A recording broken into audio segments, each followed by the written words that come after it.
د افغانستان او استرالیا میچ د باران په وجه باندې کینسل شو. دواړو لوبډلو ته یو پوینټ میلاو شو. د افغانستان دا وخت 3 پوینټه شو او د استرالیا 4 پوینټه شو. 4 پوینټونو سره د استرالیا لوبډله سیمی فائنل ته کوالیفای شو. افغانستان لوبډلې ته اوس هم چانس شته ځکه د انګلند او د ساوث افریقا میچ پاتې دی. اوس په انګلند ساوث افریقا له څنګه شکست ورکوي نو افغانستان ته چانس جوړیږي. په هغه باندې سره نیکسټ ویډیو کمپلیټ شریکوم مکمل مو پویوم چې څنګه به افغانستان سیمی فائنل ته کوالیفای کیږي. افغانستان لا اوس هم په ټورنمنت کې دی جی. بل ته اوس موږ راشو د افغانستان او د استرالیا په میچ باندې خبرو کو جی.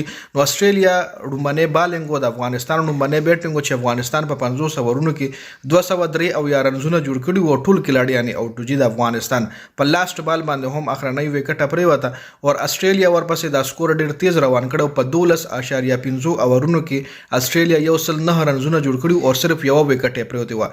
په سٹارټ کې راشد خان د ټریویس هیډ کیچ هم ډراپ کو. ننګیالي خروټي هم د ټریویس هیډ کیچ د ټریویس هیډ نه د بل بیټسمن کیچ هغه ډراپ کړو. کیچونه د افغانستان مس فیلډینګ بیا هغه رنګ کنټینیو او ټریویس هیډ چې کم طریقې سره بیټینګ کولو نو کچری دی ولاړ وي نو کې دیش په 15 سلوي خبرونو کې استرالیا د میچ ګټلې ویل کاغه داسې تیز بیټینګ کولو.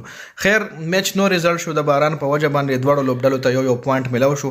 استرالیا الریډي سیمی فائنل ته 4 پوینټونو سره کوالیفای شو.